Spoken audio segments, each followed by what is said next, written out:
mag-query tayo sa ChatGPT na magsulat ng PHP codes para mag-connect natin po yung mga variable name sa ating input, sa ating text input, at i-forward po natin sa database. So pwede tayong magsulat dito, pwede natin isulat or mag-query sa baba. Write me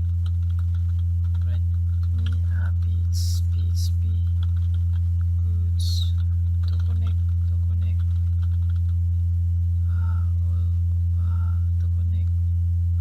all fields to database. Write me a PHP code to connect this form to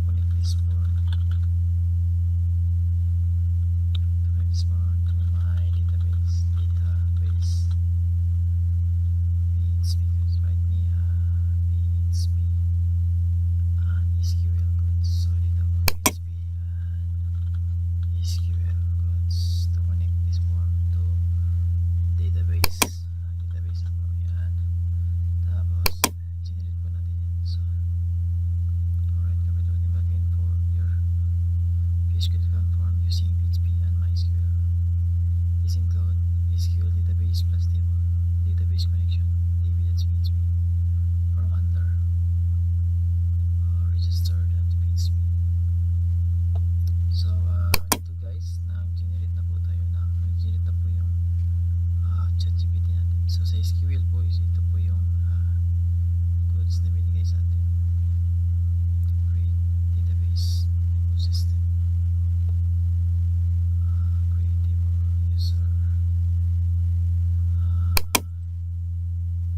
So dito sa db.php, yan, ito po yung create a file name db.php. So ito po yung so PHP include full name, password, check if password is as password important, as password equals as password or email addresses. Check select ID from username, email, check by default. So ito po ay nag-generate na po yung nag-generate po. So yung gagawin natin dito is gagawa naman tayo ng files. So ito po yung useful system SQL database creating. So ito po, pupunta tayo sa database natin. So create database from system. So yan po yung gagawin natin. Pwede natin itong copyin po yung SQL, tapos i-check natin dito sa ating database. So punta tayo dito sa local database po.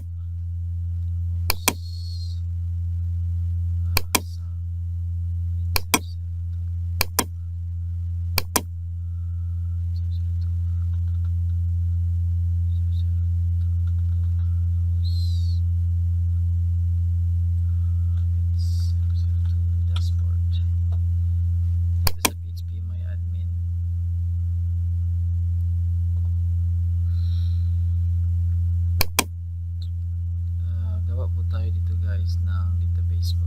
So gagawa tayo ng database dito. So ito nga yung SQL create database and table. So ito nga, run this in between admin or MySQL.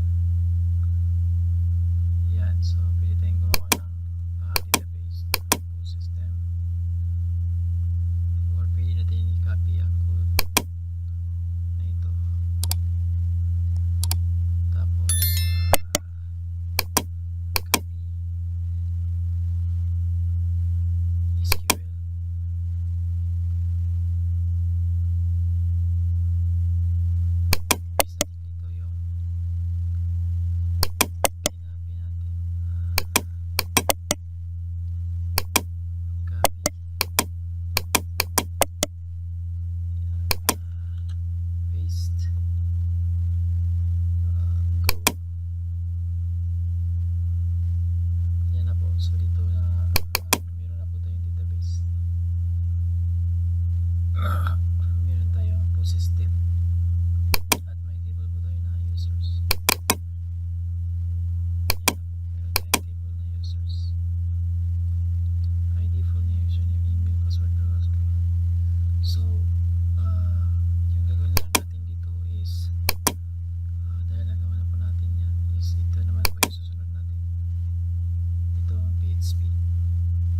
So copy natin yung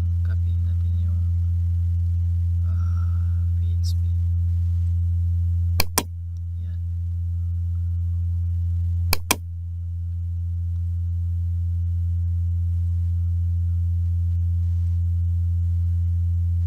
Yan na po.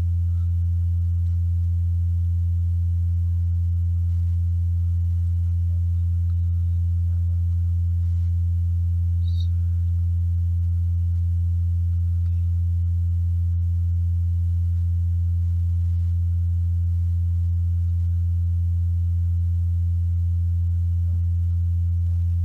So yan na po, set up notes, institutes, your folder name. So yan na, ito ay sa registration form handler. So register.php is file process your HTML PHP. Register.php include db.php. So balita po. So gagawa po tayo ng PHP. Okay.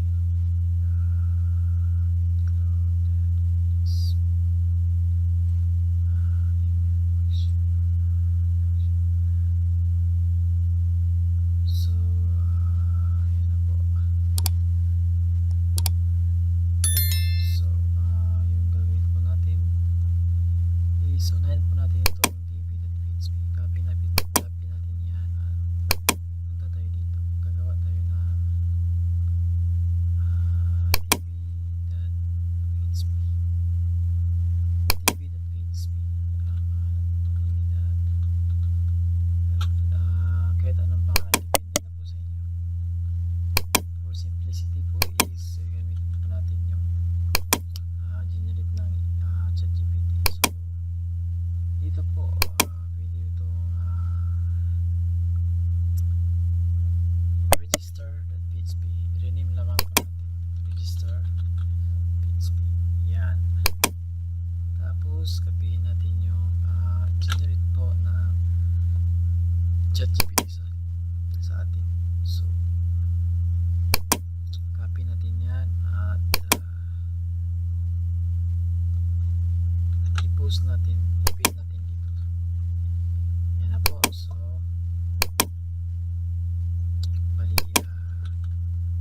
bali na save na po natin yung PHP. Register.php include db.php. So ito yung ginawa natin dito sa index.html. Is ang gagawin natin dito is sa form po is register.php. Yan na po. So nakaset up na po register.php. Full name tapos report. So testingin po natin, subukan po natin. So ito na nga yung control panel natin at nag-running na po yung Apache at MySQL. So wala nang baguhin at subukan po natin dito sa ating i-reload po natin. Dito nga may database na po tayo at may table na po. So subukan po natin na maglagay dito ng input. Yan, Smith. Diba?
guys na create po, successful po yung paggawa natin. So at dito din po makikita natin yung date, registration date. So guys, yung ginamit natin dito is ChatGPT. So paggawa ng ating project. So pwede nyo po gamitin yung ChatGPT para sa mga project. Tapos i-customize nyo lang po. Pwede natin siyang magamit po lalo na sa mga project po sa website. So I hope na mayroon kayong natutunan sa video na to guys. And please like, subscribe for more video like this. Thanks for watching. Kung meron kayong katanungan, so please write in the comment section. So thank you guys for watching. I hope to see you in the next video.